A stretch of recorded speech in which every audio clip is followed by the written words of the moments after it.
Bismillahirrahmanirrahim. Assalamualaikum warahmatullahi wabarakatuh. Alhamdulillah, kita lanjutkan kajian-kajian kita dengan keterbatasan suara yang mungkin karena kelelahan atau gimana ya.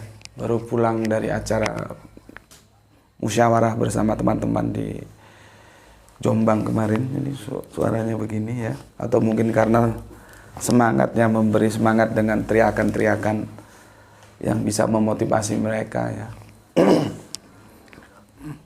Terima kasih untuk Mas apa ini, Mas D ya, di komen yang ini. Sorry, seri pertama kemarin dia komen, suaranya Gus kayaknya mau flu, jaga kesehatan Gus. Makasih Mas ya. Iya, ini suaranya parau ini. Oke, aku akan beri komentar tanggapan yang masuk yang menurutku asik untuk ditanggapi ya. Asik. Tapi terima kasih teman-teman Kristen ya.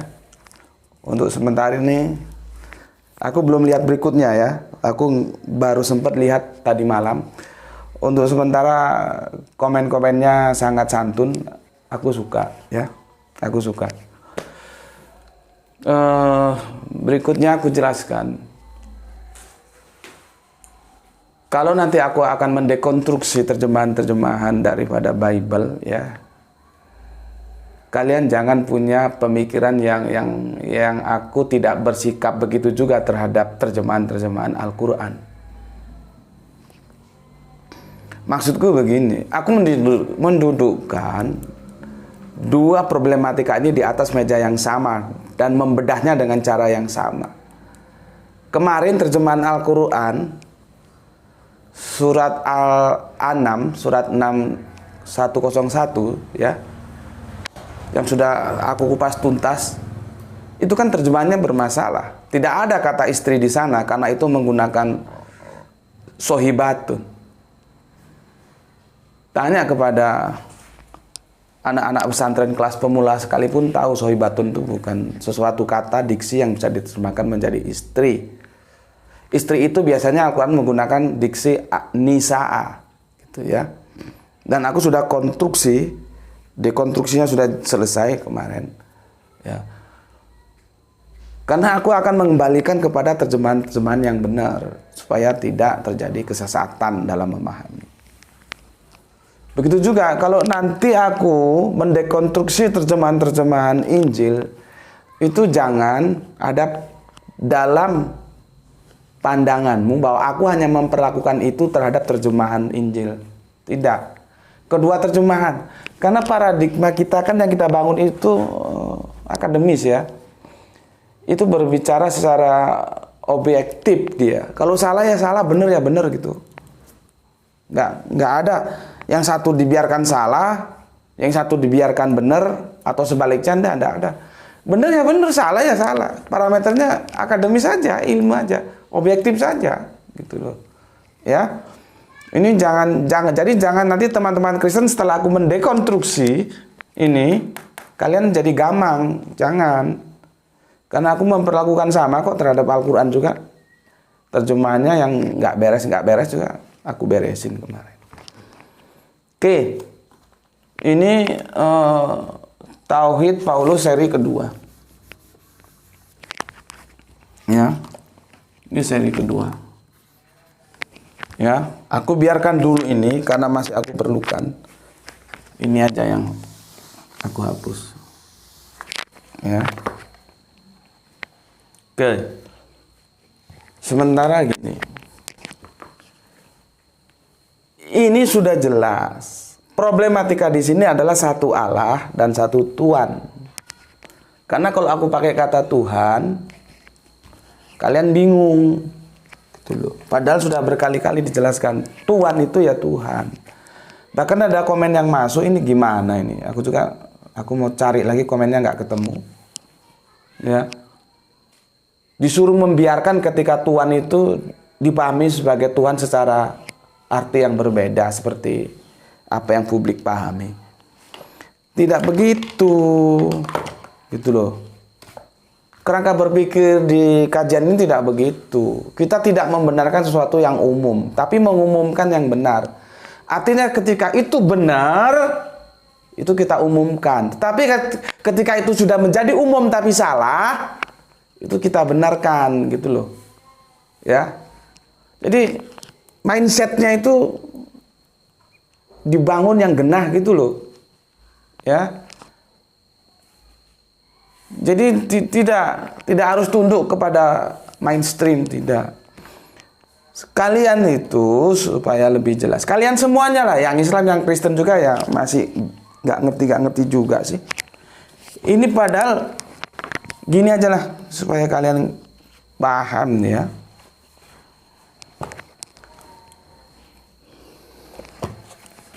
Allah ini dia selalu dikatakan dengan nih. Perhatikan ini. Theos. Bisa pakai heis. Bisa pakai ho. Kalau ini selalu dikatakan Yesus itu bisa pakai heis. Bisa pakai ho. Kurios. Mana tulisannya, takut salah aku. Kyrios.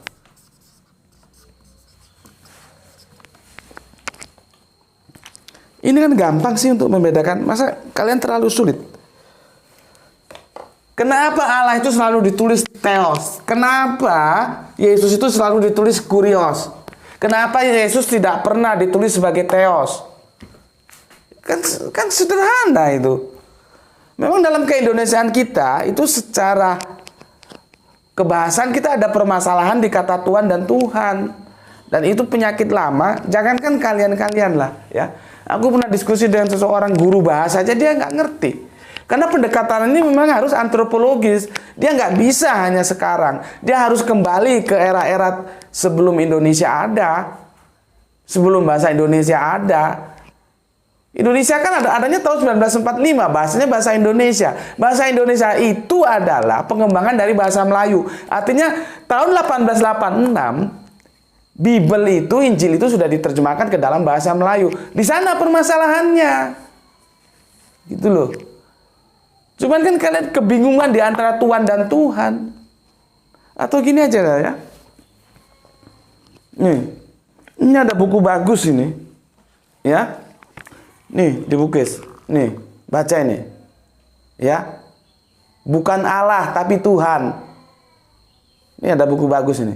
Supaya wawasanmu bertambah, supaya ngerti. Sebetulnya dari sini sudah jelas. Kenapa? Yesus itu levelnya hanya Kyrios, nggak pernah ke Theos dia. Theos itu adalah untuk Allah, dia merujuk ke Allah. Sedangkan Kyrios dia merujuk ke Yesus. Nggak pernah Yesus masuk level Allah. Kalau aku bawa ke bahasa Inggris, ya, dia taruh sana deh.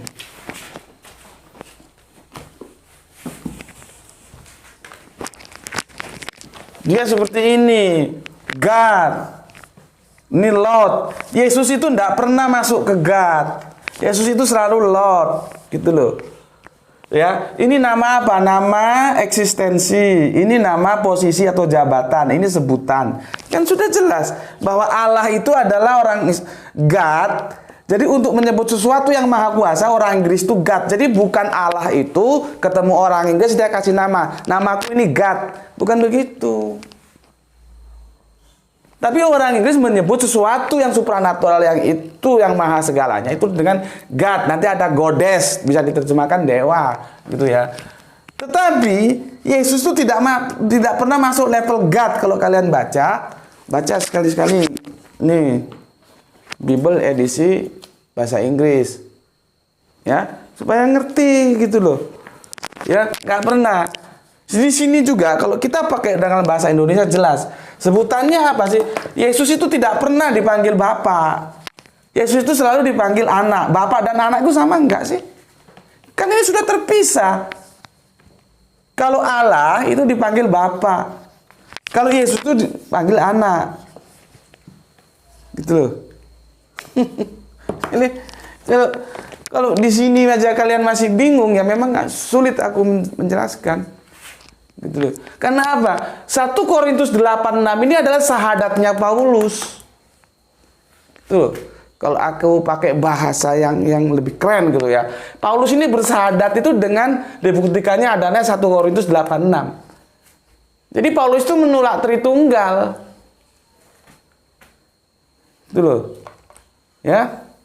Oke dah. Aku baca dulu komen-komen kalian. Yang penting pahami ini. Kyrios, Theos. Ya. Karena kalau aku bawa ke Tuhan dan Tuhan, kalian bingung. Karena kamus juga salah. Kamus membedakan antara makna Tuhan dan Tuhan. Padahal Tuhan dan gini. Aku punya ide supaya kalian paham. Tuhan dan Tuhan itu artinya sama. Bisa yang dihormati. Bisa pemilik seperti tuan tanah. Jadi tuan tanah itu ya Tuhan tanah. Ya. Kita manggil orang yang dihormati Tuhan. Dari manakah Tuhan? Dari manakah Tuhan? Gitu loh. Tuhan itu lebih dulu sebelum ada kata Tuhan. Ya aku kalau jelaskan itu lagi kan balik lagi nanti. Gitu. Makanya di buku ini, ya, di buku ini Yesus itu Tuhan, tapi bukan Allah. Karena apa? Tuhan itu artinya yang dihormati. Ya. Kita kan semua menghormati Yesus. Maka kita sebut dia Tuhan. Tapi dia bukan Allah. Atau kita sebut dia Tuhan, tapi bukan Allah. Karena Tuhan dan Tuhan itu satu makna, yaitu yang dihormati. Nih. Kalau nggak tahu, masih nggak ngerti kalian. Iya. Ya, aku juga akan punya keterbatasan untuk membuat kalian mengerti, tapi setidak-tidaknya aku berusaha lah ya. Oke. Sekarang aku coba baca komen-komen kalian ya. Untuk Mas D tadi ya, di huruf D ya, terima kasih ya, memang suaranya semoga tidak flu lah, semoga kecapean, jadi suaranya parau ini. Ya. Oke, akan aku bahas dari huruf A ya. Huruf A. Kamu baca. Dia mengutip ayat begini. 2 Korintus 13 ayat 13. Kasih karunia Tuhan Yesus Kristus dan kasih Allah dan persekutuan Roh Kudus menyertai kamu sekalian. Hahaha. Lu mungkin ngeles, ngawur, menebar tipu muslihat, memutar fakta. Paulus mengajarkan Trinitas. Lu bilang tidak. Aku bilang Trinitas dari Hong Kong. Apa ayat ini ngomong Trinitas? Apa ayat ini ngomong Allah itu Tritunggal? Asal cuplik aja. Ya, inilah kalau nggak tahu duduk permasalahan. Karena sudah termakan dogma, aku hapus di sini. Ya, nanti aku bikin, aku kasih kau ayat-ayat padanannya yang sering digunakan untuk mendukung dogma Allah Tritunggal. Padahal dia tidak mengatakan Allah itu Tritunggal. Gitu ya. Nih, 2 Korintus 13. Ya. Hanya mentang-mentang ada di situ Yesus Kristus, Allah, Roh Kudus. Ada Yesus, ada Allah, ada Roh Kudus, terus dibilang itu menunjukkan Allah Tritunggal. Di mana di sini mengatakan bahwa Allah Tritunggal? Ya. Kan tidak ada. Ayat itu padan dengan ini. Terlepas ayatnya itu palsu atau itu tambahan atau itu original, kita abaikan dulu lah. Nggak masalah, kita abaikan dulu. Matius ya 28 ya. Ayatnya 18 sampai 19. Ya. Yesus mengganti mereka dan berkata, "Kepadaku telah diserahkan segala kuasa di surga dan di bumi. Karena itulah pergilah, jadikanlah semua bangsa muridku, dan baptislah mereka dalam nama Bapa dan Anak dan Roh Kudus." Apa katanya? Jelas ya, jadi jangan lagi-lagi takia soal ini. Tidak ada kaitan dengan konsili. Takia, apa sih takia itu? Aku sendiri nggak ngerti yang dimaksud takia itu apa. Jangan-jangan kamu ngomong takia, kamu sendiri nggak ngerti takia. Sok-sok ngomong takia. Bodoh itu mau dibuang gitu loh. Jelaskan saja kalau apa yang mau dijelaskan. Kamu kira ini juga ayat menunjukkan adanya Tritunggal? Ini jelas ayat mengatakan tentang baptisan. Ya, terlepas ayat ini sebetulnya debatable ini, apakah ini ayat palsu, ayat tambahan atau tidak. Ini masih debatable. Tapi oke lah, demi sebuah dialog aku abaikan itu. Kita anggap aja ini ayat asli. Tapi apakah ayat ini mengatakan Allah Tritunggal? Gitu loh. Ini kan sama ini. Ya, aku baca lagi. Yesus mendekati mereka dan berkata, "Kepadaku telah diserahkan segala kuasa di surga dan di bumi. Karena itu pergilah, jadikanlah semua bangsa muridku, dan baptislah mereka atas nama Bapa, Putra, dan Roh Kudus." Ada di sini ngomong Allah itu Tritunggal. Hanya karena ada kata Bapa, Putra, dan Roh Kudus langsung otakmu set. Ini ayat Tritunggal. Tritunggal dari mana? Sama dengan ini. Ya, aku kasih lagi. Sebetulnya masih kurang ini ayat, supaya kamu referensimu bertambah. Masih kurang. Ya. Ya begitu, kalau ada yang 3 itu terus dianggap itu ayat Tritunggal. Ya. 1 Yohanes 5, kamu baca di sini ya. Ini tadi ya. 1 2 3. Ini 1 Yohanes 5 ayatnya, ini aku kasih tambah referensi kamu. 1 Yohanes 5 ayatnya 7 sampai 9. 7 sampai 9 ya. Ini ya. Nih nih lihat ini. 1 Yohanes 5 ayatnya 7 sampai 9 nih. Nih. Udah berapa puluh tahun aku pelajari ayat ini. Ya, ini kalau di Injil yang lainnya itu dia sudah dikeluarkan, dikurung. Nih, ya. Aku bacakan begini.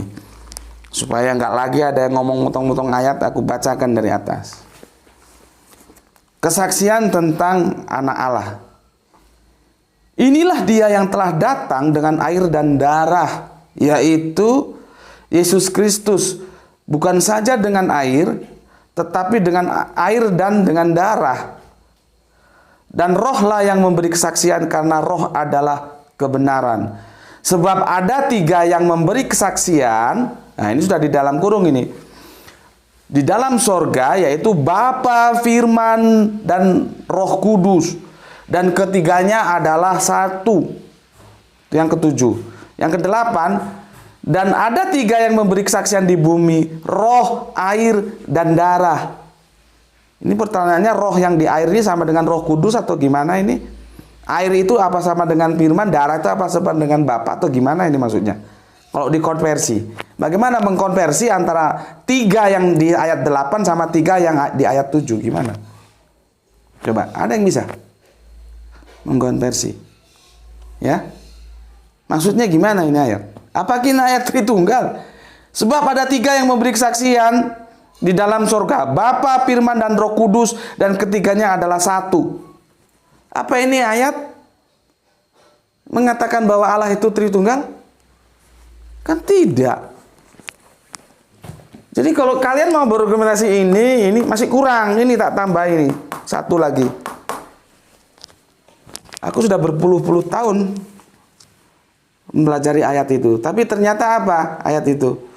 Nih. Ya. Nih. Kita bisa lihat di sini. Pesan abadi. Ya.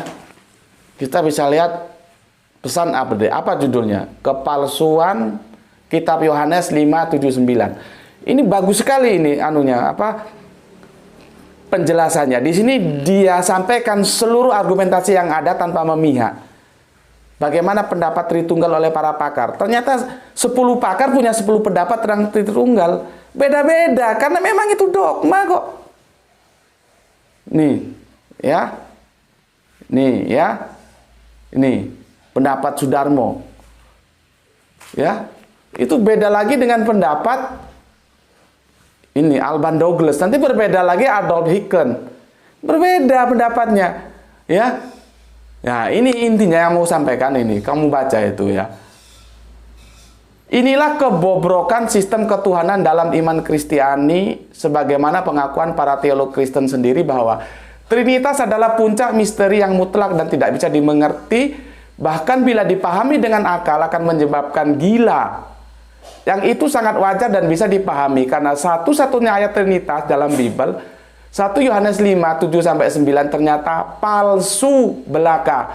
Para teolog Katolik dalam Kitab Suci Perjanjian Baru tahun 1977-1978 mengakui kepalsuan Yohanes 5:7-9 dengan berkomentar padahal halaman 551. Nih komentarnya banyak, nggak mungkin aku baca semua. Tapi yang intinya ya, bagaimana destroyer ya, daya rusaknya sebuah dogma itu sampai dikatakan gila. Bahkan bila dipahami dengan akal akan menyebabkan gila. Karena tidak mungkin, akal waras tidak mungkin bisa menerima Tritunggal. Dan di sini dikatakan satu-satunya ayat yang digunakan sebagai argumentasi Tritunggal ternyata palsu. Palsu dia. Gitu loh. Jadi sudah aku tambah. Kalau mau menggunakan ayat Tritunggal, ini 1, 2 masih kurang ini. Gitu loh ya. Jadi jangan lagi ngomong aku comot-comot ayat. Semua sudah aku paparkan. Jangankan ada yang bilang lari. Jangan. Seekor elang tidak mungkin lari hanya dengan seekor curu kan. Gitu loh. Ya. Oke. Udah berapa lama deh? Aduh, nggak bisa selesai ini. Sebentar, ini hari Selasa, aku puasa, jadi anggap saja ini kajian menjelang buka ya. Nggak bisa minum. Nggak bisa minum. Ya. Oke, aku akan mengomentari teman-temanku yang lainnya ya. Jadi itu yang sudah aku jelaskan ya. Yang komentar di huruf A ya, yang mengutip 2 Korintus tuh sudah aku jawab ya. Ya. Siapa bilang ini ayat Tritunggal? Ya. Tidak. Orang kata Tritunggal aja di sini nggak ada mengatakan bahwa Allah itu Tritunggal, kok kamu bilang Tritunggal. Oke. Dan aku sudah kasih bonus nih, kamu pahami. Ini sekali 3 uang ini ayat ini. Ya. Ya, ini nggak ada. Kalau yang aku maksud tidak ada kaitan dengan konsili, yang aku maksud itu adalah pemahaman Tritunggalnya itu, bukan tauhidnya Paulus, bukan. Tritunggal itu pemahamannya tidak bisa dilepaskan dari peristiwa konsili yang Allah biner. Jadi awalnya itu tunggal menjadi dui, baru menjadi tri, nggak langsung ujuk-ujuk Tritunggal, enggak. Enggak begitu. Itu yang aku maksud, bukan yang sadatnya Paulus itu. Oke. Tapi ini ada yang menarik. Sebentar, yang menarik nanti kita kupas belakangan ya. Kok kita kupas belakangan. Aku cari. Nah ini pengetahuan orang Kristen ini di S ini ya, di S. Ini juga sampai itu bodohnya minta ampun. Mbok ya kalau baca Bible itu diperhatikan. Ya.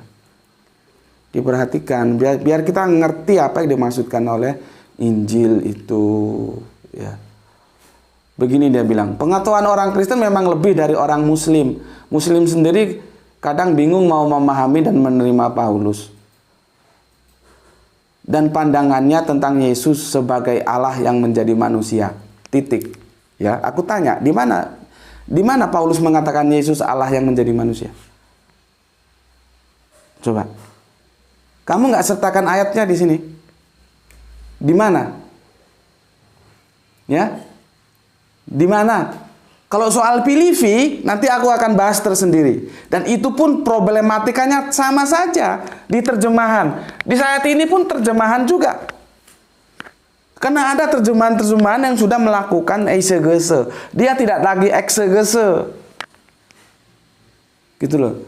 Jadi nggak benar kalau orang Muslim sendiri kebingungan. Apanya yang bingung? Justru yang kalian bingung, bagaimana memposisikan Paulus itu? Kalian bilang Tritunggal. Kalau Paulus Tritunggal, di mana dia mengakui Tritunggal? Paulus itu tauhid. Dan ini syahadat Paulus. Kekristenan Paulus yang dia bangun di sini syahadatnya. Itu loh. Yang jelas itu ya, orang Kristen yang percaya Tritunggal itu doyan dogma. Orang Muslim tidak doyan dogma. Itu yang jelas.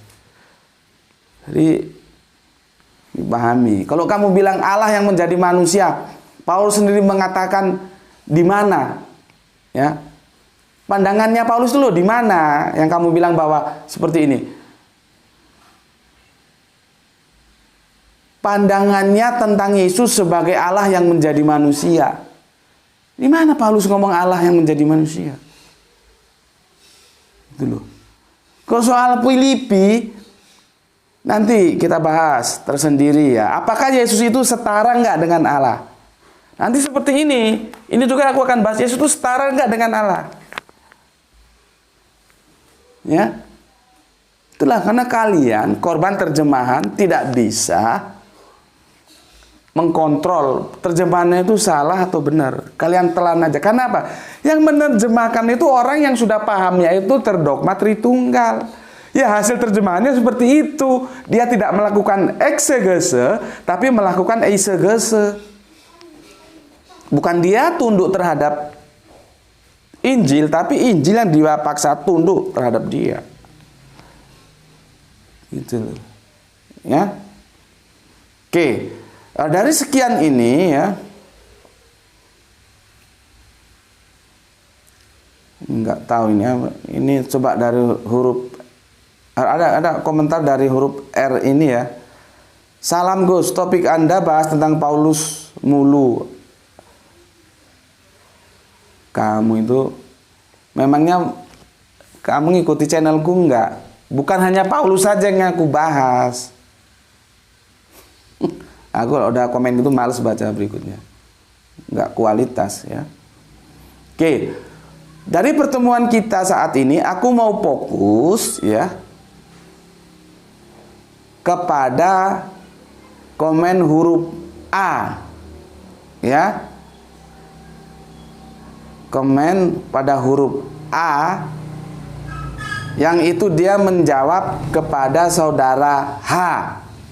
Ya. Begini katanya. Kan sudah saya bilang, bukan soal apakah Lot itu diterjemahkan Tuhan kek, Tuhan kek, Mas Yesus kek, bukan soal. Intinya ialah peranan pencipta. Semoga jelas. Perbincangan ke substansi dong. Jangan terlalu fokus urusi kata-kata terjemahan level elementer itu. Nah, ini orang Kristen seperti ini, orang Kristen yang nggak pernah baca pesan Yesus. Ya, apa kata Yesus? Kalau kau tidak setia kepada perkara-perkara kecil, maka engkau tidak akan setia terhadap perkara-perkara besar. Kamu meremehkan terjemahan, ya, sehingga kata-katamu, kan sudah saya bilang bukan soal apakah Lot, ya, Tuan, Lot, aduh sudah aku hapus tadi Inggris, ya, bukan masalah Lot, ya. Itu diterjemahkan Tuhan kek, Mas Yesus kek, bukan soal. Intinya ialah peranannya pencipta. Semoga jelas. Dalam kurung level perbincangan ke substansi dong. Jangan terlalu fokus urusi kata-kata terjemahan level elementer. Itu katanya terjemahan level elementer. Diksi itu level elementer. Lu tahu pesan itu kalau nggak dari diksi, dari mana? Ini yang aku bilang. Kalau perkara-perkara kecil engkau tidak setia, engkau tidak akan setia kepada perkara-perkara besar. Akhirnya jadi penyakit begini. Kamu mengabaikan terjemahan. Kamu tidak ngurus apakah dia itu Lord diterjemahkan apa kayak. Sekarang kalau Yesus mau kita terjemahkan misalkan dia tukang ngarit, apakah benar? Kalau kita mau sembarang-sembarang menerjemahkan. Yesus tukang angon, Yesus tukang apa namanya?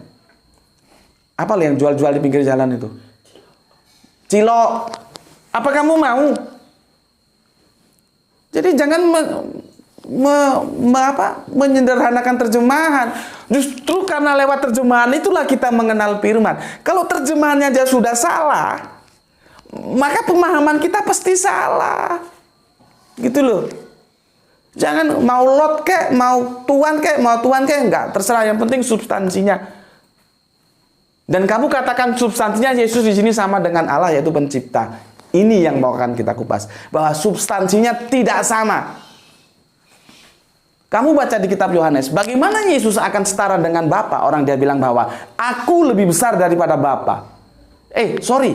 Bapa lebih besar daripada aku. Dari situ saja kalau kamu paham Alkitab, kamu akan pahami bahwa terjadi relativitas antara Bapa dan anak. Memang selamanya Bapa dan anak itu mesti relatif. Tidak setara. Aku gue sembeti sama Grahito putraku itu tidak setara. Begitu loh. Dan Yesus sudah mengatakan bahwa Bapa lebih besar daripada aku. Lo sekarang lu mau ngomong Yesus sama Allah itu setara? Setara dari mana? Gitu loh. Ya. Tapi sesuatu yang membahayakan, yang mengerikan di sini adalah karena kamu akan mengajak orang masuk ke dalam substansi dan mengabaikan hal-hal yang sebetulnya itu adalah fundamental, yaitu terjemahan, diksi. Kau posisikan sebagai yang elementer, padahal dari yang terjemahan yang kamu anggap elementer itulah kita masuk. Jadi gini loh ya. Kalau kita berbicara kitab suci ya, ini memang levelnya level sekolah tinggi sudah ya. Ya S1, S2 gitu. S1 juga lewat sudah. Doktor lah ya. Apabila kita membaca teks-teks suci, itu tidak bisa tidak. Pertama kali kita masuk adalah di tekstual. Baru setelah tekstual, kita masuk ke kontekstual. Nah, sekarang kamu mau mengabaikan tekstual, karena tidak bisa mempertahankan bahwa sebetulnya Yesus dan Allah itu adalah sesuatu yang berbeda, tidak setara, dengan mengabaikan terjemahan mau Tuhan, mau apa kayak terserah. Dengan membawa masuk ke substansi, ke kontekstualnya. Buka lagi pintunya supaya udaranya. Nggak bisa. Karena kontekstual itu awal segalanya yang berawal dari tekstual. Artinya kita nggak bisa langsung masuk ke kontekstual dengan mengabaikan tekstual. Kalau bahasa dalam perspektif Islam itu begini loh. Bisakah kita mengabaikan syariat langsung masuk ke hakikat? Aduh, istriku bikin sayur jadi batuk-batuk, ini lagi bikin sambal untuk persiapan buka puasa. Bisa nggak kita bersyariat diabaikan langsung masuk hakikat? Kan ya nggak bisa. Karena hakikat itu dibangun atas syariat. Karena kontekstual itu dibangun atas tekstual. Kalau tekstualnya bermasalah, ini kita beresi dulu biar nanti kontekstualnya bener, gitu loh. Ya, paham nggak di sini? Nggak berapa lama deh. 3, 4, ya. Sekarang aku akan tunjukkan sama kau. Bener nggak Yesus ini di sini itu setara dengan Allah, bahwa dia sama-sama pencipta? Ya, supaya kamu ngerti. Ya, jadi ini aku bacain lagi. Kan sudah saya bilang, bukan soal apakah Lot itu diterjemahkan Tuhan kek, Tuan kek, Mas Yesus kek.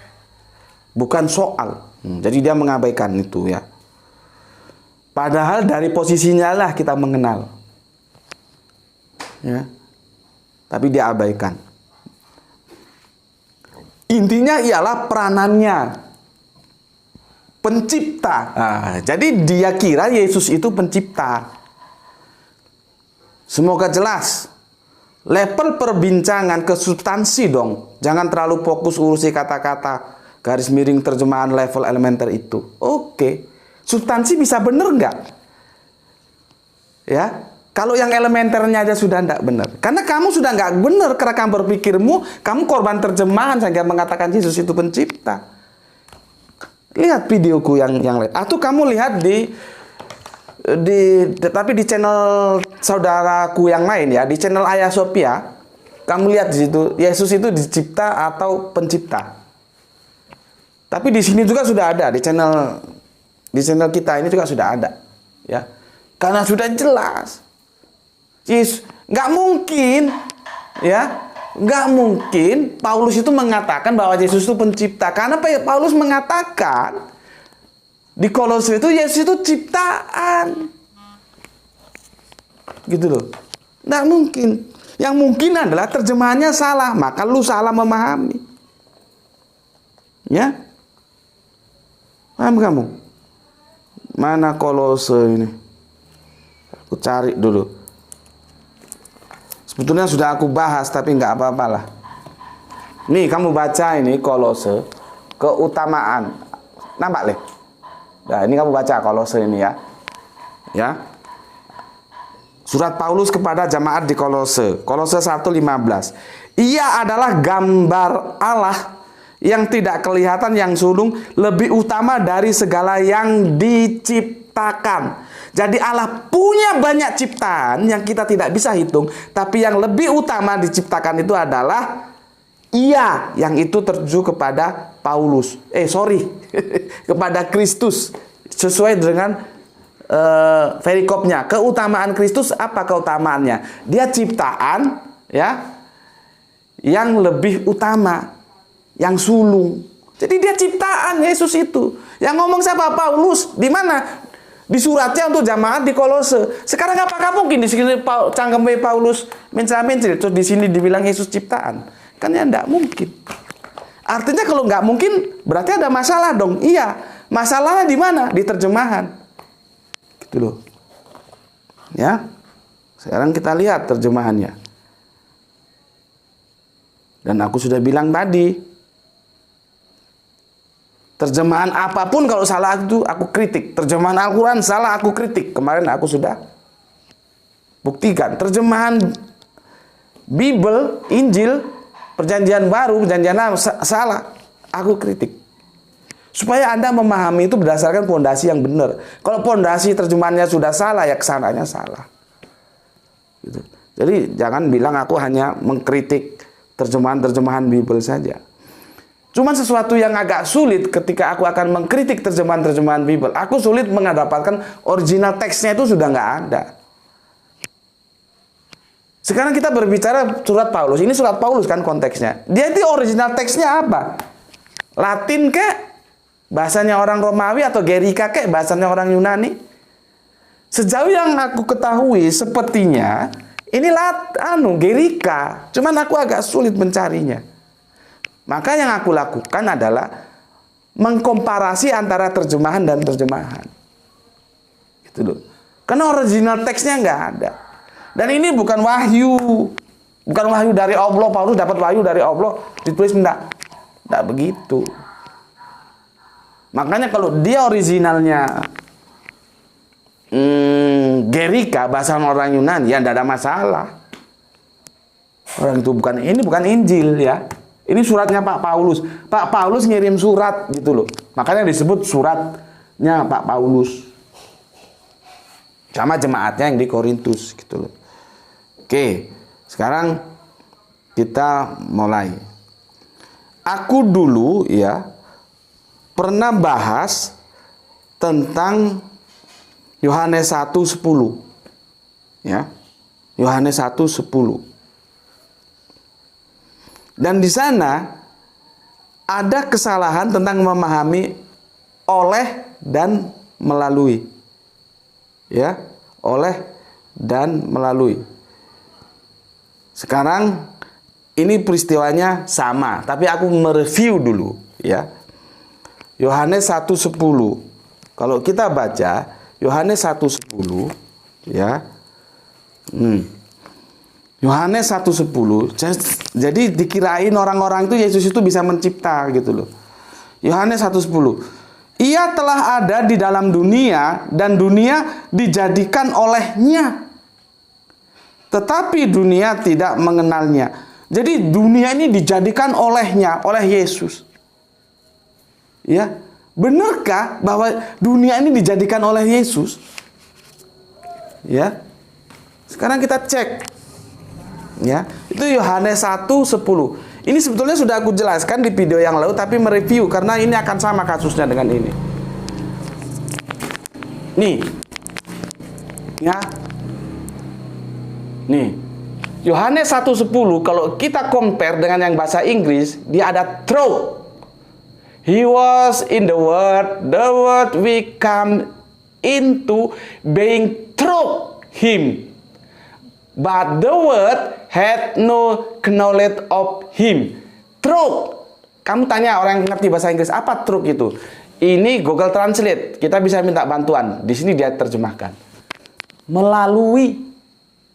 Jadi yang benar itu dia ada di dunia, dunia yang menjadi ada melalui dia. Tetapi dunia tidak mengenal dia. Jadi through itu melalui, bukan oleh. Jelas? Kalau di sini ditulis oleh. Itu masalahnya. Aku baca ulang ya. Ia telah ada di dalam dunia dan dunia dijadikan olehnya. Oleh dari Hong Kong apa? Kan nggak by him. Tapi through yang digunakan. Through itu apa? Jadi terjemahannya yang benar gimana? Ia telah ada di dalam dunia dan dunia dijadikan melaluinya. Jadi melalui. Jadi Allah itu menciptakan Yesus melalui Allah menciptakan dunia ini melalui Yesus. Melalui. Jadi yang menciptakan siapa? Ya Allah, melalui Yesus. Bukan oleh Yesus. Gitu loh. Ini mau kita abaikan terjemahan seperti ini. Kita anggap benar. Orang ini bermasalah kok mau dianggap elementer terus diabaikan. Ya. Jadi di sini adalah olehnya. Itu yang salah, seharusnya melaluinya. Ya. Tuh. Oke, itu satu dasar untuk masuk ke terjemahan ini. Sebetulnya sudah pernah kita ulas sih itu ya. Oke. Sekarang kita lihat ini. Ya. Baca atas 1 Korintus 8 terjemahan dunia baru ya. Saya minta Anda jangan alergi dengan terjemahan karena ini bukan kelompok Anda. Ini adalah pengetahuan. Kita tidak boleh ada apokripa tidak ada. Semua dibaca. Nanti terserah kalian mau terima atau tidak. Setidak-tidaknya ini menjadi bahan pemikiran. Kenapa terjemahannya menjadi beda? Lihat ini. Korintus 8 ayat 6. Ya. Bagi kita hanya ada satu Allah. Yang aku bilang kemarin. Yaitu Bapa. Bapa kita. Segala sesuatu diciptakan oleh Dia. Dan kita hidup untuk Dia. Juga hanya ada satu Tuhan. Yaitu Yesus Kristus. Segala sesuatu diciptakan, lihat ini, melalui Dia. Melalui Dia. Jadi diciptakan melalui Yesus, bukan diciptakan oleh Yesus. Itu loh. Ngerti kalian? Tadi Yohanes 1:10 itu sebagai compare aja, karena permasalahannya sama dengan ayat ini terjemahannya. Itu mau diabaikan. Mau dianggap itu elementer. Ya rusak. Kalau hal-hal yang fundamental sudah diabaikan, dianggap elementer. Rusaknya di sana. Karena apa? Sudah terjerat dogma. Ya.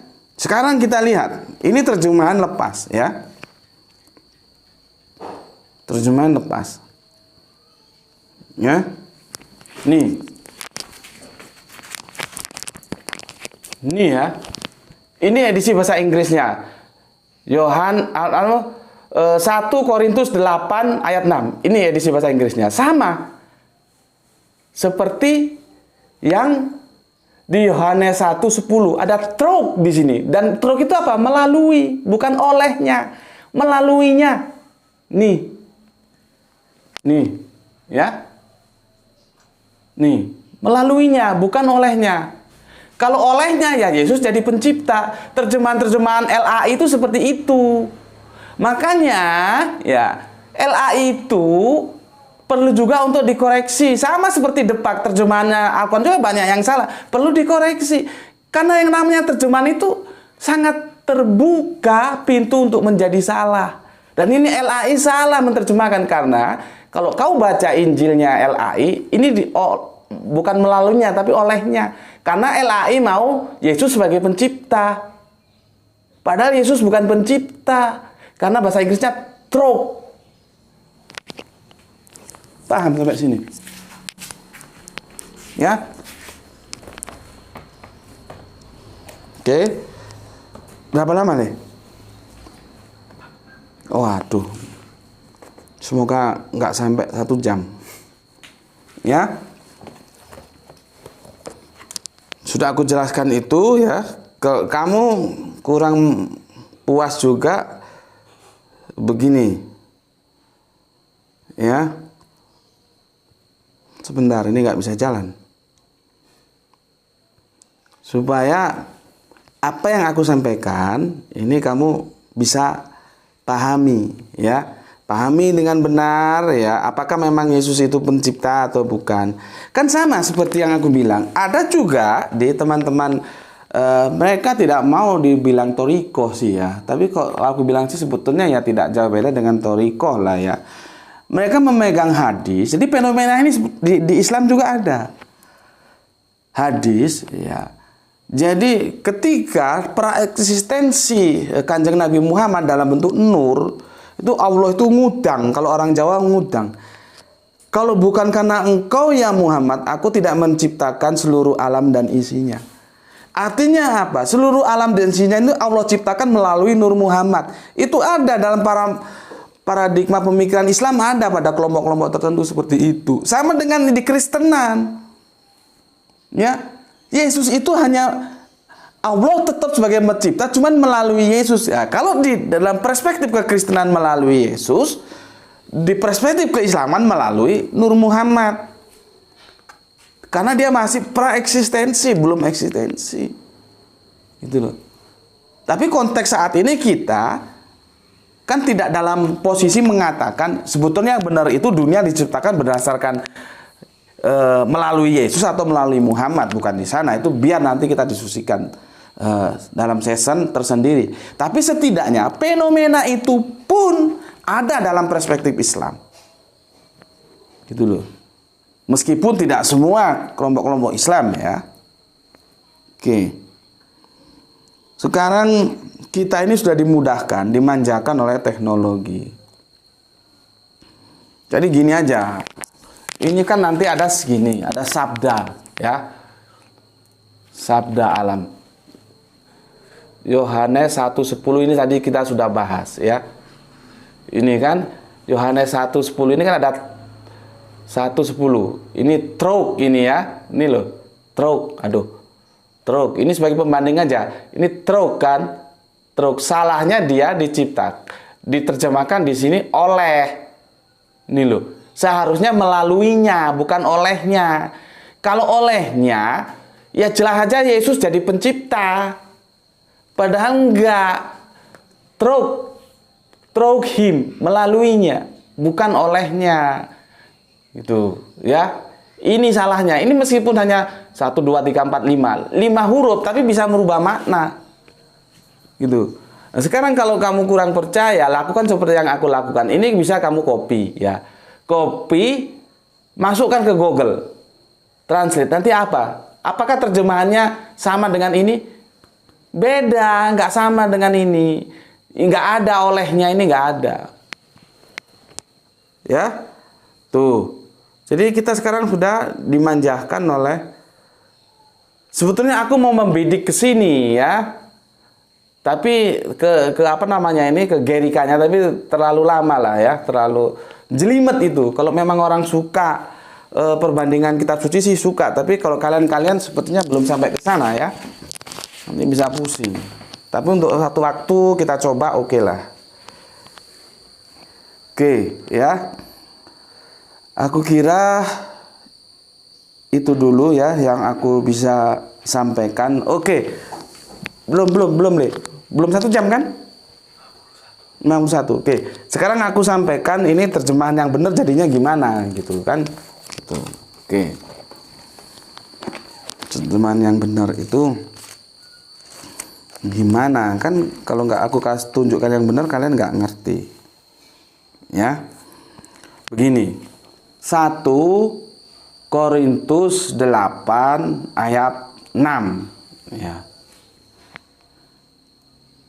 Namun bagi kita hanya ada satu Allah saja, yaitu Bapa, yang daripadanya berasal segala sesuatu dan yang untuk Dia kita hidup. Dan satu Tuhan saja, yaitu Yesus Kristus, yang melaluinya, bukan olehnya, yang melaluinya segala sesuatu telah dijadikan, dan yang karena Dia kita hidup. Tuh terjemahan yang benar, ya. Jadi kalau kita benarkan terjemahan yang salah dari LAI ini, Yesus bukan pencipta. Karena bukan olehnya diciptakan, tapi melaluinya. Oke. Itu terjemahan yang benar, ya. Berapa menit lagi? Waduh, tinggal 8 menit, saudaraku. Ya, padahal aku mau jelaskan bahwa di sini itu sudah jelas terpisah antara Allah dan Tuhan, itu jelas terpisah di ayat ini. Posisinya beda-beda. Dan ini tidak setara. Allah tidak melebur ke dalam Yesus, Yesus tidak melebur ke dalam Allah. Dan ini akan membantah 100% Allah, 100% manusia. Tapi itu nantilah, waktunya nggak cukup. Ini sudah hampir 1 jam. Aku akan kembali ke saudaraku tadi, ya, yang komen tadi, ya. Jadi begini, Mas, ya, Mas A gitu, ya. Nggak, kan aku jaga privasinya, ya. Tidak benar kalau leper perbincangan substansi itu terus harus mengabaikan hal-hal yang kamu anggap elementer, ya. Jadi terjemahan itu harus diurusi, harus dibenarkan dulu terjemahannya, baru kita masuk ke substansinya. Bagaimana Anda akan membangun substansi secara benar kalau terjemahannya dia sudah salah? Gitu loh. Nah, ini kalau terjemahannya tidak kita dekonstruksi ulang, ya kesananya salah, Yesus jadi pencipta.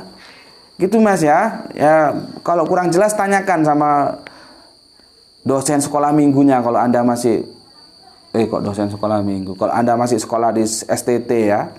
Tidak bisa Anda abaikan, ya, seolah-olah terjemahan itu hanya elementer, yang penting substansinya. Bagaimana? Tidak bisa. Dan aku sudah jelaskan, ya, tentang yang apa namanya? Yang Filipi, ya, itu sama kasusnya. Nanti aku jelaskan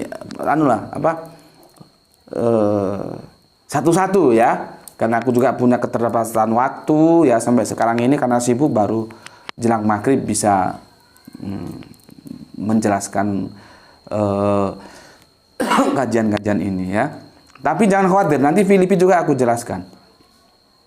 Oke, sepertinya nggak ada lagi ya, sudah cukup, dan kita akan ketemu di sesi yang ketiga. Paulus ini akan kita bikin kupas tuntas ini, ya. Makanya di sini itu pure belajar, gitu ya. Aku nggak suka hal-hal yang sensasional, nggak. Di sini edukasional, kita belajar. Masalah mau terima mau tidak itu kan nanti kembali kepada masing-masing, terserah aja. Ya. Jadi, nanti itu jenuh kalau judulnya gini-gini, apa urusannya? Kalau kamu mau belajar, kamu mesti tidak jenuh. Makanya ini tetap aku bikin berseri. Ya.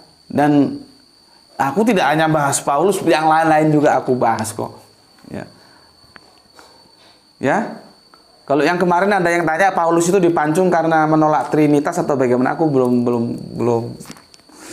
belum akan jawab karena itu di luar substansi ya. Nanti akan kita jawab pada waktunya ya. Oke, tapi untuk sementara kalau kamu selak itu apa bahasa Indonesianya? Selak menunggu, keburu-buru ya. Ya coba kamu cari dulu di informasi di channel-channel lain ya. Oke, itu dari aku. Maaf kalau ada salah kata, salah ucap ya. Terima kasih untuk semuanya. Dan mari di sini kita tetap menjunjung tinggi semangat edukasi untuk belajar bersama. Itu dari aku. Assalamualaikum warahmatullahi wabarakatuh.